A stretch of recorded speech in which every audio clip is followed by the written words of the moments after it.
कैथल में अंबेडकर परिवार फुले युवा सभा द्वारा भारत रत्न संविधान निर्माता डॉक्टर भीमराव अंबेडकर जी की जयंती बड़ी धूमधाम से मनाई गई। कार्यक्रम में मुख्य तौर पर चेयरपर्सन नगर परिषद सुरभि गर्ग, वाइस चेयरपर्सन सीमा देवी, चेयरपर्सन प्रतिनिधि सुमित गर्ग सहित पार्षद पहुंचे।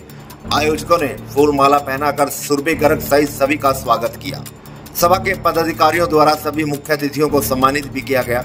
सुरभि गर्ग ने कहा कि बाबा साहब डॉक्टर भीमराव अंबेडकर ने हमेशा गरीब दबे कुचले लोगों की आवाज उठाई है और बाबा साहब डॉक्टर भीमराव अंबेडकर ने सभी वर्ग के लोगों को समान दृष्टि से देखा है। सुरभि गर्ग ने कहा कि बाबा साहब डॉक्टर भीमराव अंबेडकर ने हमेशा कहा है, अपनों को पहचानो और शिक्षित बनो, संघर्ष करो, संगठित रहो।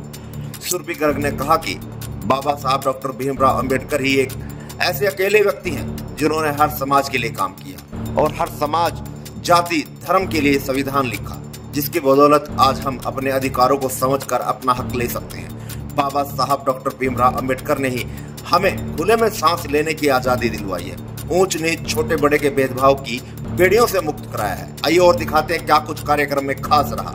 आज हम बाबा साहिब की 132वीं जयंती मना रहे हैं। एक महिला होने के नाते तो मैं उनकी बहुत ही शुक्रगुजार हूँ।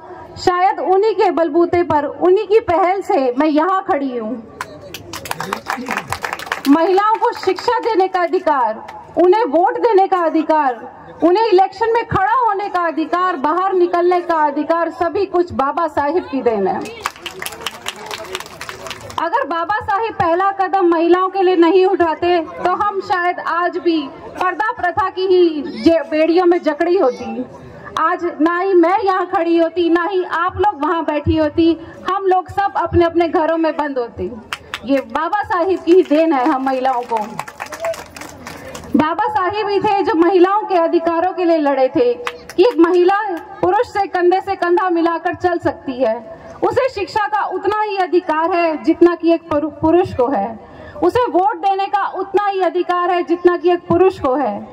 समाज तभी चल सकता है जब स्त्री और पुरुष दोनों साथ साथ उसे चलाएं। ऐसी सोच थी हमारे बाबा साहिब की।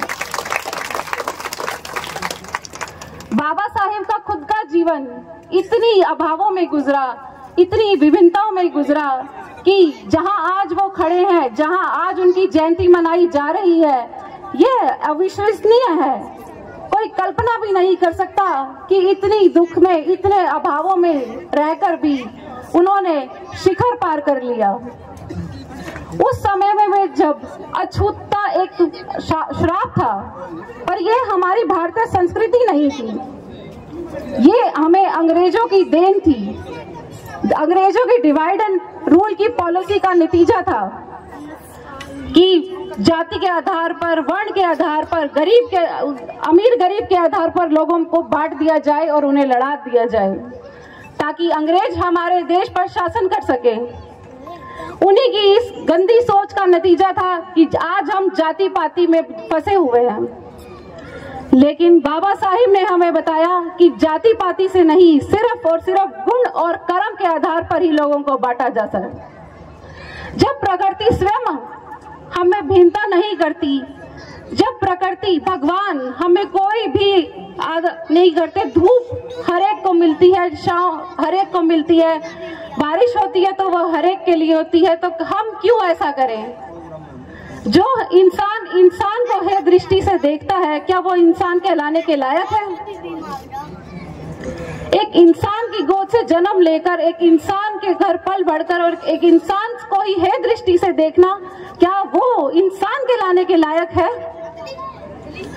इंसान का इंसान से रिश्ता है सो सिर्फ इंसानियत से, ना कि उसके धर्म से, उसकी जाति से।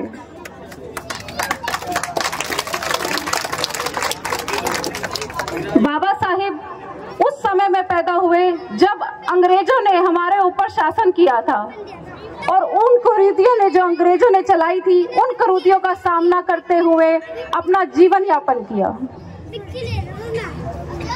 हर उम्र में, हर पड़ाव में उन्होंने सिर्फ यही संदेश दिया कि सिर्फ और सिर्फ शिक्षा ही है जो हमें इन कुरीतियों से बाहर निकाल सकती है। चाहे कोई अमीर है, गरीब है, स्त्री है, पुरुष है, वो सिर्फ और सिर्फ शिक्षा के माध्यम से ही तरक्की कर सकता है।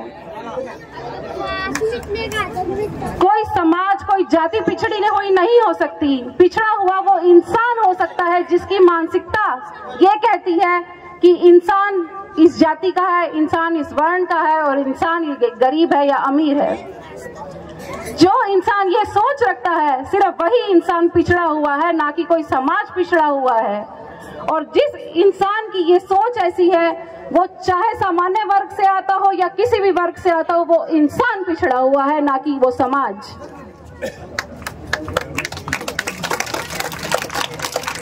बाबा साहिब में हिम्मत का और साहस का अद्भुत बोलबाला था। उनकी धमनियों में जो खून बहता था, उसके रक्त के कण कण में इतनी हिम्मत, इतना साहस था कि वो एक छोटे नीच घर से पैदा होकर शिखर तक पहुंच गए। शिक्षा की वो लालसा थी कि उन्हें 9 भाषाओं का ज्ञान था, 32 डिग्रियां उनके पास थी। उनकी अपनी एक लाइब्रेरी थी जिसमें 50,000 से भी ज्यादा किताबें थी, जो उस समय में कहीं भी ऐसा नहीं था। किसी जिला पुस्तकालय में भी इतनी किताबें नहीं होती थी जितनी उनके घर के लाइब्रेरी में उनकी अपनी किताबें थी। लाइब्रेरी खुलने से सबसे पहले वो वहां पहुंच जाते थे और सबसे आखिरी में निकलते थे। ज्ञान की जो ललक थी, शिक्षा पाने का जो उनका जज्बा था, वो कमाल का था। शायद इसी जज्बे के कारण आज हम उन्हें युग प्रवर्तक, हमारे संविधान के निर्माता के नाम से जानते हैं। बाबा साहिब की जीवन की इतनी घटनाएं प्रचलित हैं कि उन्होंने कितने अभाव देखे। बड़े बड़े पदों पर होने के बावजूद भी वो अपनी कर्तव्य निष्ठा से नहीं हटे। मैं आपको एक छोटा सा उनका जीवनी बताना चाहूंगी कि जब वो PWD में मंत्री थे तो वो सारे कॉन्ट्रैक्ट उन्हें खुद देने होते थे। कॉन्ट्रैक्टरों की लाइन लगी रहती थी उनके बाहर। वो किसी की सुनते नहीं थे, वो सही काम करते थे, जो अपने कर्तव्य से कभी नहीं हटते थे। लेकिन उनके बेटे यशवंत सिंह, जो बहुत ही सीधे साधे थे, एक कॉन्ट्रैक्टर ने उन्हें कहा कि आप ये कॉन्ट्रैक्ट मुझे दिलवा दो और मैं उस कॉन्ट्रैक्ट का आधा हिस्सा आपको दे दूंगा।